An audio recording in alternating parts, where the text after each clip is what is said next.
galim, nežinau, ką nors. Kas ta komforto zona, sakyk, žmogus su šokoladu pasėdėti. Įdomu, kaip mes visas kalbam abstrakčiai apie komforto zoną, kokį atvejį savo gyvenime kiekviena galvoja. Nes Ir va iš tos baimės, iš to tokio, žinai, nes tikrai ne komfortas ir tie susitikimai, nebuvo komfortas. Nes tu ateini ir visi tikisi, kad, tu darysi. sakyk, o tu, Violeta, apie ką galvoji? Pas mane Tu tokia dabar apie savo mažiukai. dabartį galvoji, apie savo... Jo, aš apie dabartį, apie savo, tą tokį išėjimą, žinai, į eterį.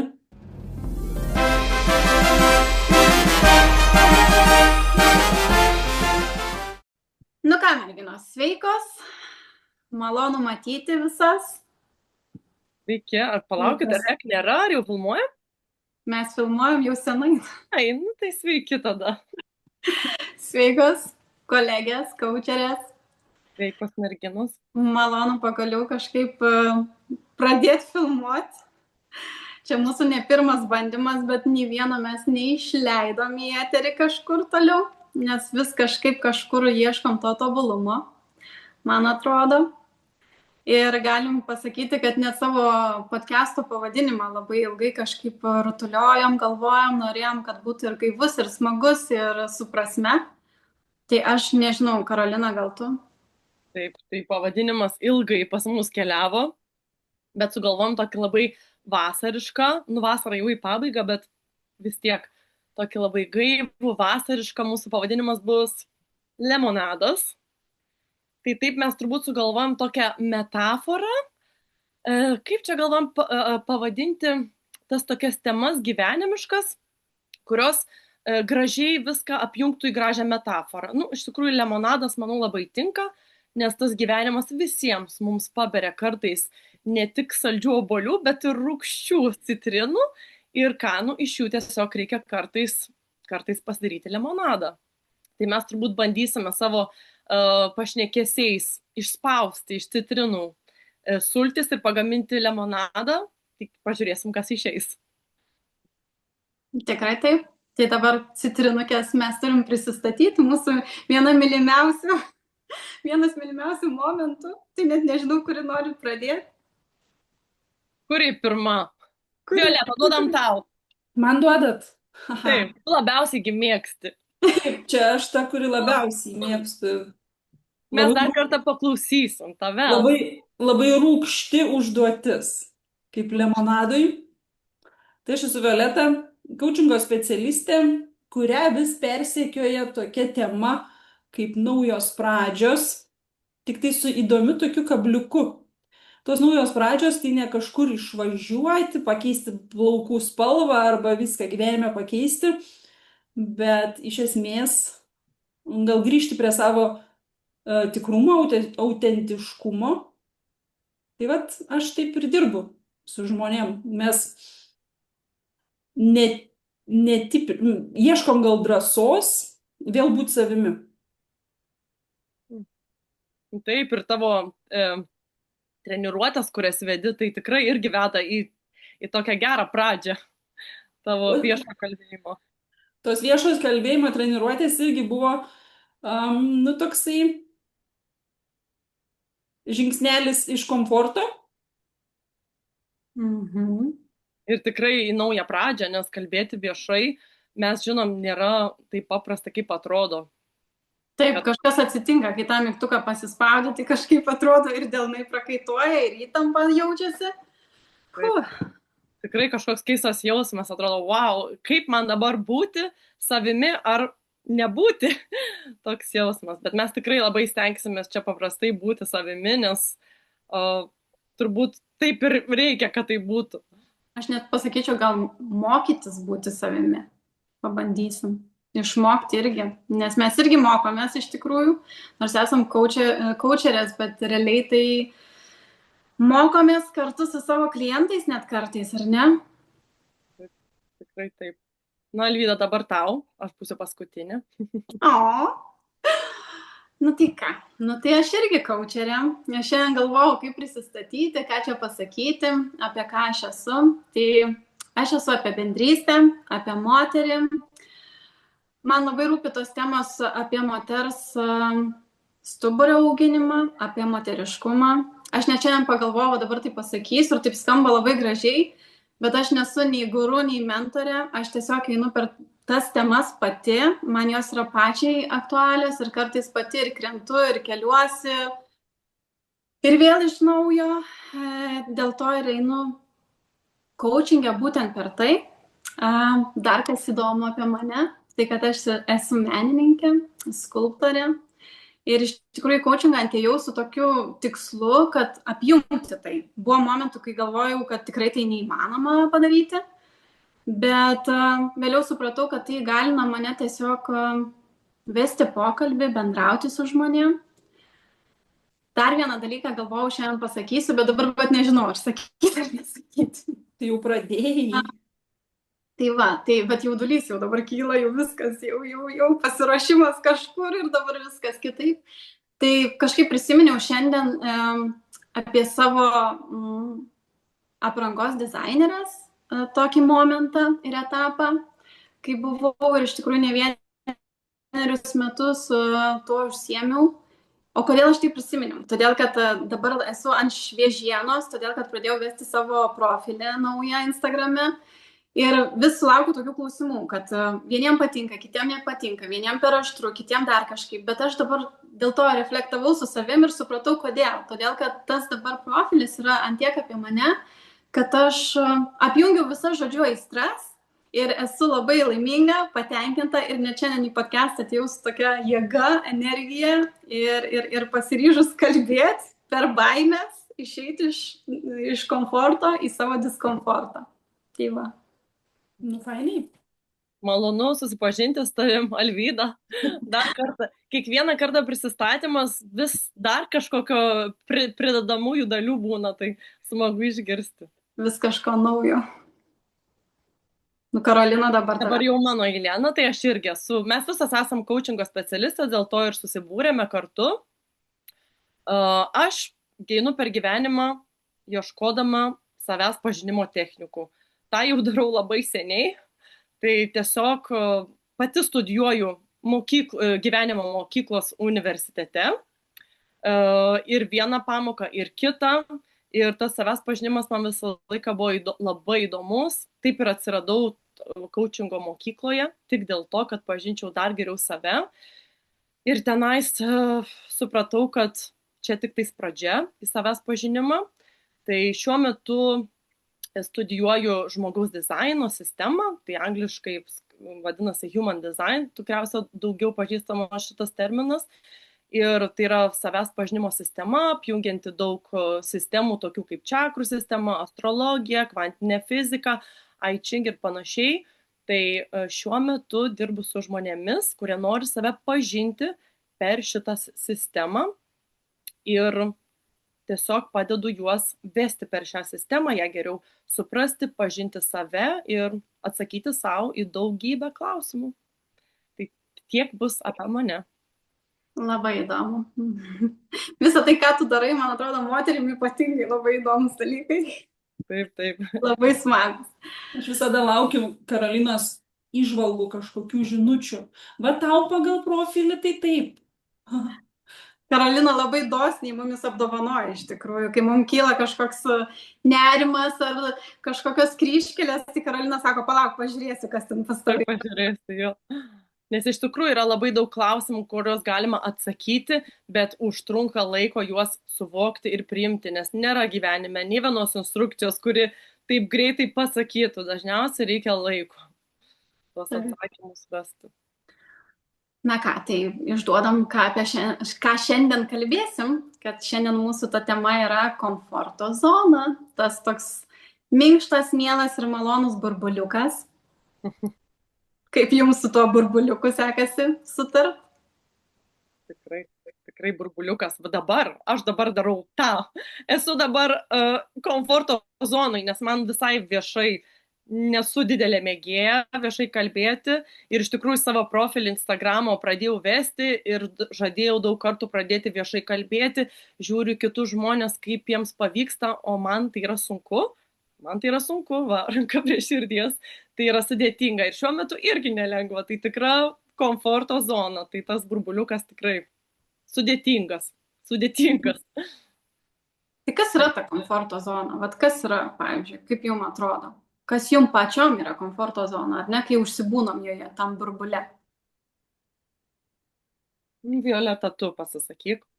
Geras. Komforto zona, tai man, pavyzdžiui, ta pažįstama zona, kur nesijaučia to jaudulio. Ne? Kažką darai ir tu žinai, kaip maždaug tai vyksta, koks rezultatas galimas. Bet, aš kaip visada, man įdomiau iš kitų kampų žiūrėti tokius dalykus, iš tikrųjų, tai man tas toksai komforto zona, aš matau, kad daug žmonių turi tą komforto zoną pakankamai nekomfortišką. Ir man tas išėjimas iš komforto zonos truputį kitą reikšmę turi. Aš sutinku su tavim, nes aš šiandien būtent apie tai, ką tik iš tikrųjų galvoju apie tai, kas man yra komforto zona. Ir aš pradėjau galvoti, kad realiai, kai tu užsibūni toj komforto zonai, tai kas yra? Tai nerimas yra. Atsiranda didžiulis nerimas gyvenime. Ir tas komfortas, tas saugus, mielas, minkštas burbuliukas, kuriame mes būnam, jis staiga tampa nebekomfortiškas. Tai iš tikrųjų žmogui yra, jau tampi toj panikos zonoje realiai, nes tu nei diskomforte gali būti, nei komforte nebegali būti. Realiai viskas. Tai ką tada daryti? Tai įdomu, kaip jūs, ar esat komforto zonai ir nesat nerimo dar zonai, ar vis dėlto kaip ten tas balansas pas jūs? Man tai iš karto tokia metafora, Violeta mane metaforų karalienė praminė, vėl man tokia metafora, komforto zona, žinot, kai būna guli lovoj ant minkštos pagalvės, susisuki į šiltą antklodę ir taip patogu gulėti, bet kiek ten gali gulėti, paskui pradeda noras pažiūrėti, kas už tos antklodės, kas tenais, kaip ir patogu, gal nedaugiau patogu, bet žinot, turbūt daugiau yra saugu. Ta komforto zona ne tiek, kiek yra patogi, bet kiek jinai saugi. Tai turbūt tos dvi savokos jos yra, nežinau, greičiausiai tai yra daugiau saugu. Kad saugu. Bet aš dar iš kitokio kampo į tai žiūriu. Bet tu, Karolina, pasakėjai patogi lova, kur guli ir užsiguli. Saugumas, tas tai taip, bet ką aš turėjau omeny, sakydama, kad tos komforto zonos būna nekomfortiškos, iš esmės tai, šiaip pagalvojant, paimam kokį teorinį žmogų, kuriam komforto zona yra, pinigų jis įgauna, darbą turi, pavalgyti gali, automobilis važiuoja, viskas bet kad tas darbas, į kurį jis įvažiuoja, jam visiškai neteikia jokio pasitenkinimo, jis jo nekenčia, jis tikriausiai pabaigęs kokias studijas, kurios buvo prestižinės, bet jam visiškai ne prie širdies. Ir dar ten daug visokių kompromisų gyvenime. Tai kur čia tas komfortas? Bet jam tai yra saugu, nes tai jam yra pažįstama. Bet ar iš tikrųjų ten yra taip jau labai fainai? Tai man tas išėjimas iš komforto zonos, kaip aš su klientais, kai dirbu, tai mes neinam iš komforto zonos, mes atsisukam į tą komforto zoną ir panagrinėjam, o kas ten tokio komfortiško iš tikrųjų ir kiek ten to komforto yra tavo paties, o ne kažkieno kito primesta. Tai kai susitvarkom tą komforto zoną ir padarom ją iš tikrųjų komfortišką, tada ir išeit ne taip baisu. Čia, žinai, toksai gyvenimas, kai jau gyvenimas eina to autopilotu, žinai, kur viskas aišku, viskas smegenis veikia, tikrai autopilotu eina, daro ir tu, tiesiog, bet tu nebejauti nei spalvų, nei skonio gyvenimo iš esmės. Tu tiesiog nieko nebejauti ir tada ir atsiranda didžiulės problemos, nerimas. Tai gerai, o tai kaip išlipti, kaip pradėti išlipti iš tos komforto, pavyzdžiui, zonos? Man tai tokia mintis dar atėjo, kad komfortas yra galvoje, mūsų mintise, kad viskas patogu. kai va tas nerimas kyla iš širdies. Širdis pradeda gesti. Gesta iki tol, kol pasidaro nebepatogu. Nes komfortas tikrai dažnai saugus darbas, pajamos, ten alga, saugi kelionė į darbą mintise, bet širdis verkia. Tai tada atsisukti į savo širdį yra sunkus darbas, jis tikrai nėra toks paprastas, kaip skamba, išgirs, ką sako tavo širdis. Tai yra labai sudėtingas ir ilgas procesas išgirsti, iš vis suprasti, kas šita širdis, kur ten kas kalba. Tai aš manau, tik tais tyloje, sąmoningume ir norėjime atsisukti į savo tą širdį ir pradėti ją girdėti. Ir tada suprasti, į kurią pusę ta širdis mano prašo, kad eičiau. Širdis ir mintis. Yra du skirtingi dalykai. Toks saugus gyvenimas be aistros. Man kažkaip, kai tu pradėjai kalbėti ir toks, žinai, širdis, aistros, tai toks, man atrodo. Jo, tai kaip išlipti? Kaip, įsivaizduokit, gyvena žmogus autopilotį ir ką jam, nuo ko jam pradėti realiai?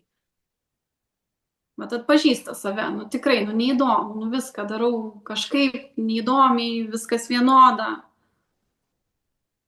Kaip tą komforto zoną plėsti žmogui iš esmės? Tai manau, pati iš savo patirties, aš labai myliu savo patirtis, pirmiausia, susirasti savyje, kur pasislėpia drąsa. Kur ten kūne nusėdusi, bet pirmiausia reikalinga drąsa. Be drąsos nieko nebus. Drąsa suklysti, drąsa nukristi, tiesiog drąsiai priimti sprendimus. O drąsa tai yra tas dalykas, kad kartais gal ir nepavyks, bet okei, viskas bus gerai. Drąsa ir pasitikėjimas kuom, čia priklauso nuo žmogaus, kažkuom aukščiau už tave patį. Tai mano pagrindiniai ingredientai išlipti iš komforto zonos ir buvo ta drąsa ir toks tiesiog pasitikėjimas, kad viskas bus gerai. Reikia eiti, reikia daryti, reikia drąsiai gyventi, nes gyvenimas prabėgs ir taip viskas ir užgės. Violeta, kaip tu šypsaisi, matau? Aš tai pradedu nuo svajonių. Kai pradedi svajoti ir pradedi suprasti, kad niekas kitas net neš tos svajonės ant sidabrinio padėkliuko, reikia kažką padaryti. Ir tada, aišku, įsijungia baimės kažkokios, nes iki šiol tai stabdė kažkas, kad iki tų svajonių nedarytum. Tai ten įsijungia baimės, kažkokie, nežinau, ribojantis įsitikinimai, abejonės, netikėjimas ir taip toliau. Bet čia ir prasideda ta tokia kelionė iš tos komforto zonos. Okei, svajonė ten kažkur, ir kas trukdo pasiekti. Jeigu taip su konkrečiais pavyzdžiais iš gyvenimo, aš, paskutiniu metu tai tikrai labai dažnai pastebiu, kad aš jau lipu ten per tą ribą iš tos savo komforto zonos. Aš, pavyzdžiui, labai nemėgstu vairuoti. Ir kai tik yra galimybė nevairuoti, aš nevairuoju. Ir labai ilgą laiką aš važinėjau tik tai aplinkui, į darbą, namo, kartais į parduotuvę. Ir atėjo tas laikas, kai tai pasidarė trukdis. Kad reikia, tiksliau, norėčiau kažkaip pasiekti tolimesnį tašką, bet toks diskomfortas už to vairo sėdėti, ypač važiuojant į kitą miestą, nepažįstamus kelius, kur nežinau taisyklių, nes savam mieste tai važiuoju užsimerkęs praktiškai. Tai šitoje vietoje toks, vienas iš paprastesnių pavyzdžių, tai sėdi už to vairo ir važiuoja. Tai vieną kartą iki Kauno, kitą kartą iki Vilniaus. Prigrybavau. Išsukau aš šito kelio netinkamoje vietoje, bet, nuvažiavau šitą tašką, kurį reikėjo. Tai taip pamažu, nes tos kelionės buvo reikalingos mano svajoniai siekti. Tai, taip, svajojam ir kaip Karolina sako, ieškom drąsos.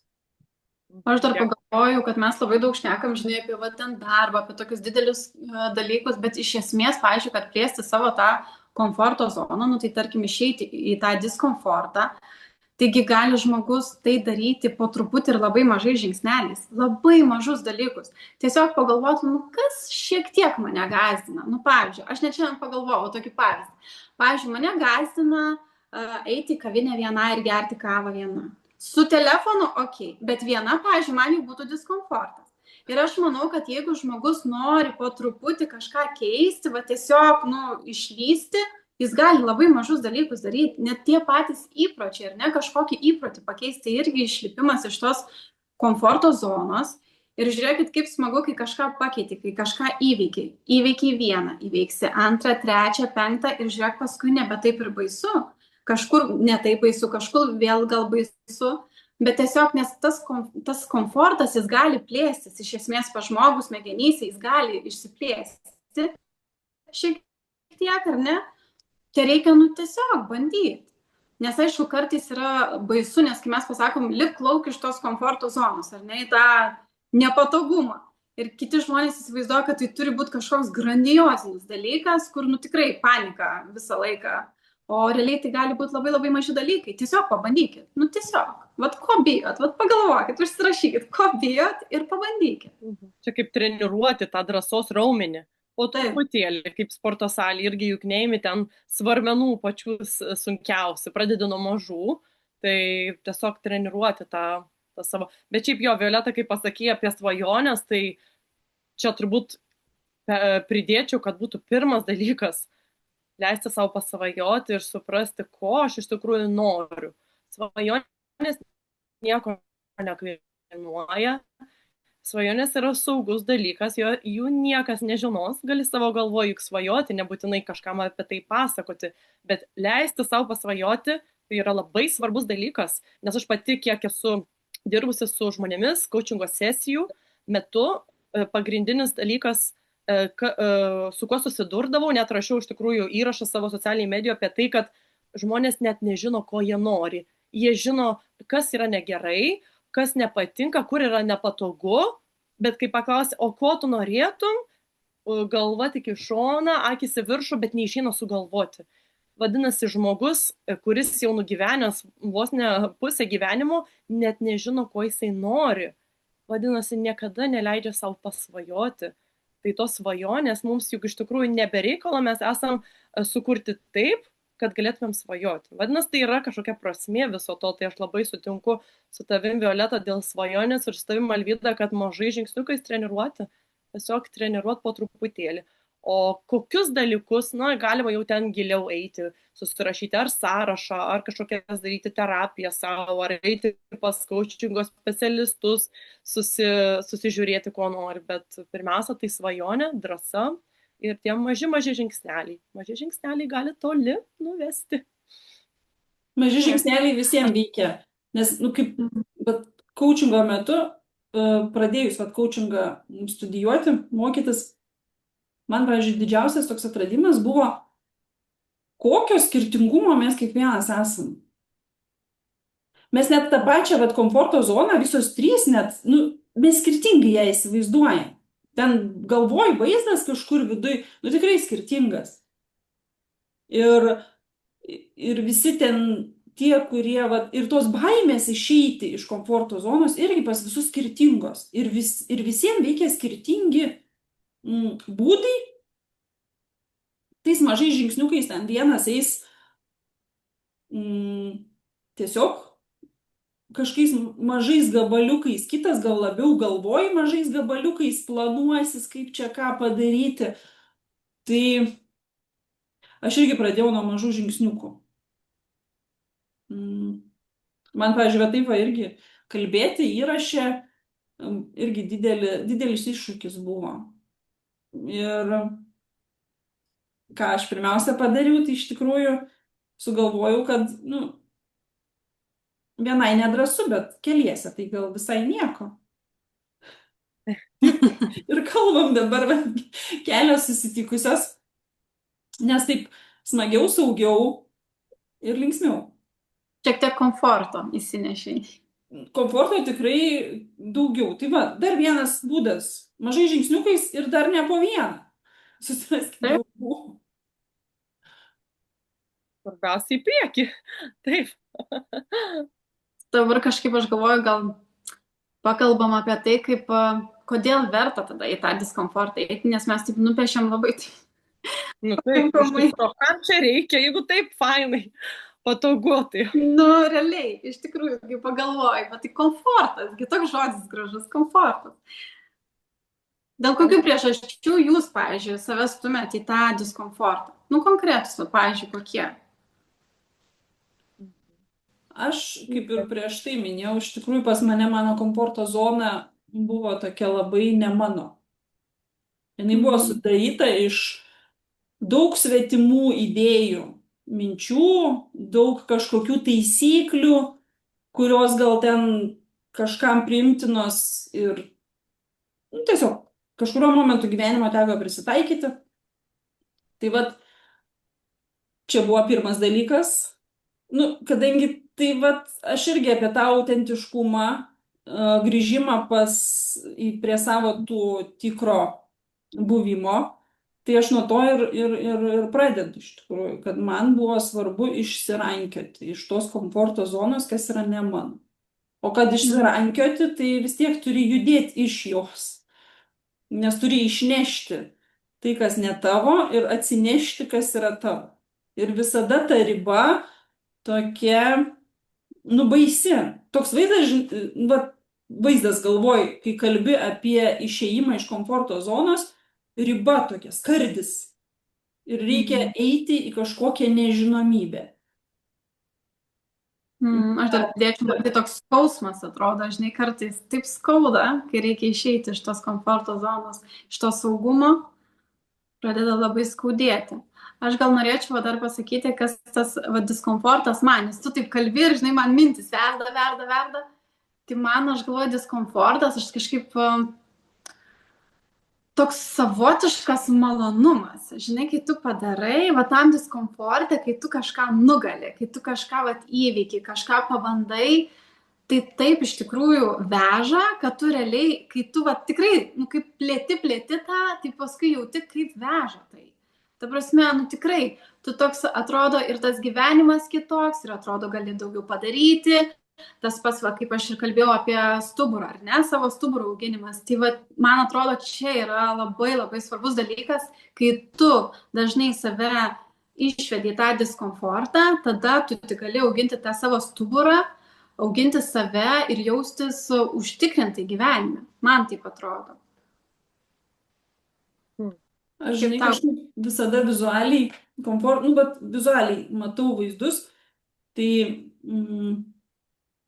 tas žmogus, kuris, patogiai užsisėdėjo, užsigulėjo ant tos sofutės, kaip Karolina sakė, pas jį ta komforto zona yra tokia mažytė, ta sofa.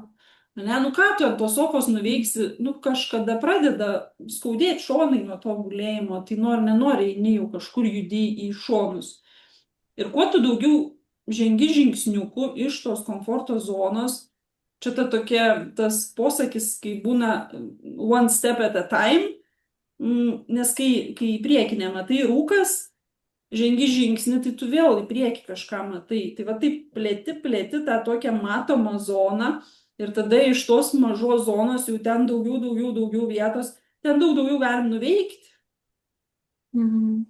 Tada jau kažkaip tokios dinamikos, ritmo atsiranda ir daugiau erdvės kūrybai, atsiskleidimui. Ką tik nori tą veikit? Dabar, kai tu šnekėjai, tai kaip plėtėjai, tai man taip, žinai, matosi pasaulis, atrodo. Tas diskomfortas tai leidžia tau, būti to pasaulio žmogum, žinai, pajausti viską, ką jis gali tau duoti. Nes komforto zona, kaip tu ir sakei, ant sofos, tu net neužuosi nieko. Man tai irgi čia yra apie komforto zoną, 1000 kartų pasakėm šitą žodį, bet dar kartą ir aš prisidėsiu. Man tai atrodo, kad jinai iš tikrųjų yra skausminga. Tiesiog skausminga komforto zona, nes aš ir vėl į tą širdį einu, kad viskas užgesta, o gyvenimas, mano filosofija, tai yra apie ugnį, apie aistrą, apie gyvenimo ragavimą, apie išbandymus, apie kūrybą. Ir ta komforto zonai to nėra. Ten yra tik tai saugumas. Tai čia mes plėtojam tą klausimą, dėl ko verta, tai dėl patirčių išlipti verta, dėl to, kad dėl augimo. Iš tikrųjų, augimas tai yra labai fainas dalykas, kada auga tavo visas mąstymas, prasiplečia tavo matymas pasaulio ir tu esi labiau pajėgus džiaugtis šitų gyvenimų. Tiesiog, nes mums duota didžiulė gausa, ypač šiais laikais, mes turime daug visko. Ir sėdėjimas komforto zonai tai yra liūdnas dalykas. Liūdnas. O kodėlgi reikia liūdnai gyventi? Yra tiek daug visko. Tai man tiesiog apie tą gyvenimo ragavimą, apie ugnį, apie išbandymus, apie veiksmą tiesiog. Vat ir kaip Violeta, tu sakai, kūryba yra nuostabus dalykas. Kūryba ne tik mene atsiskleidžia, bet tiesiog kiekvienoje gyvenimo patirtyje. O va tu dabar, Karolina, kalbėjai, man tokia mintis kilo iš tikrųjų, kuo platesnė komforto zona, kuo daugiau ten tos vietos laisvės judėti, tuo daugiau galimybių ateina. Ir vieną atsiminiau iš tikrųjų tokį tiesiog pabandymui, gal pačioj pradžioj kelio, jau kai pradėjau pastebėti aš sąmoningai tuos dalykus, kurie mane stabdo ir tada jau kažkaip judėti iš to komforto. Pirmas dalykas, kurį aš tiesiog pagalvojau, pabandom, tiesiog pažiūrėsim, kaip jaučiasi, buvo labai labai paprastas mažas dalykas. Aš tiesiog į darbą važiavau kitu keliu. Va taip paprastai, nes visą laiką tas pats maršrutas, tie patys žmonės netgi aplinkui, nes jie visi vienu metu eina į darbą, tie patys vaizdai, medžiai ir taip toliau. Ir tiesiog, kelis rytus aš išvažiavau į darbą kitu maršrutu. Naujos spalvos, nauji kažkokie veidai. Ir ta diena tada buvo visai kita, nes protas jau kažkaip pagavo tą cinkelį, čia gali būti kitaip. Ir tada jau ir mąstymas kitoks. Tada jau susiduri ten darbe su kažkokiu klausimu, su kuriuo gal dažnai susiduri. Ir tada protas pats jau, o gal čia galima kažkaip kitaip? Ir vat prašau, jums ateina tada ir kitokie atsakymai, galimybės. Aš išgirdau tokią kaip lankstumas pabandyti tarsi, ar ne? Jo, lankstumo tikrai daugiau atsiranda. Nes ne ant sofos gulti, jau dabar turit visą salę, šokat lankščiai. Tai galim sakyti, kad iš esmės diskomfortas, reikėtų jį priimti ne kaip grėsmę, o kaip augimą. Ar ne? Kažkokį augimą, atradimą lankstumo gyvenime, džiaugsmo gyvenime. Tai iš tikrųjų, nežinau, kodėl daugumai tas išėjimas iš komforto zonos atrodo toksai baisus, kažkoks sunkus dalykas. O iš tikrųjų jisai atneša labai daug gėrio, grožio, kūrybos, galimybių, erdvės laisvės. Man patiko irgi, Alvyda, tavo augimas tas žodis, kad sakai diskomfortas. Iš tikrųjų, tik tos patirtis, kaip mes, kaip žmonės, tavo tas toksai pasakymas, augame tik per tas patirtis. Tai, o kam tų patirčių reikia? Tam, kad tiesiog išaugtume, kur mes augam į save, į savo tą tikrąjį aš, į autentišką aš. O kam to reikia? Tik dėl to, kad galėtumėm gyventi taip, kaip ir buvom čia, ta prasme, tik taip, kad kaip ir buvom nuleisti į šią planetą. Nes aš visą laiką galvoju per tą dvasingumo prizmę, kad kiekvienas žmogus yra čia nuveikti tam tikrą darbą. Bet jeigu jisai neaugs ir nieko neveiks, jis ir nenuveiks to savo darbo. Ir tiesiog širdyje jausis tas liūdesys.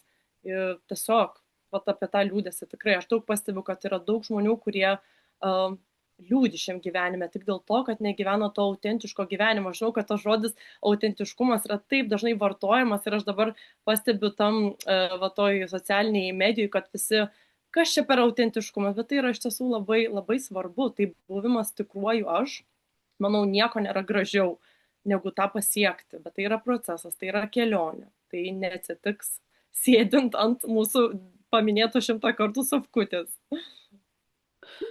Man tai labai patiko tavo žodis autentiškas, aš net pagalvojau, tai tai mes ir augam ir tampam autentiški, ar ne, kažkaip, nes per patirtį, per tą išlindimą, tai labai, labai toks pozityvus, visai mes čia pozityviai į pabaigą ir keliaujam. Aš galvoju, gal net galim kažkaip pozityviai ir užbaigti tą mūsų podcastą, pasakyti kažką tokio įkvepiančio, nežinau, kiek čia susigalvos tie žodžiai mums, bet kad norėtųsi gal pabandyti ir iš tikrųjų kažkaip įkvėptos mūsų klausytojus. Taip, kaip panašiai kaip pradėjom, taip ir užbaigim. Kai gyvenimas duoda citrinų, išsispauskim limonadą. Taip, aukim ir, žodžiu, lipkim lauk iš ten, kur saugu.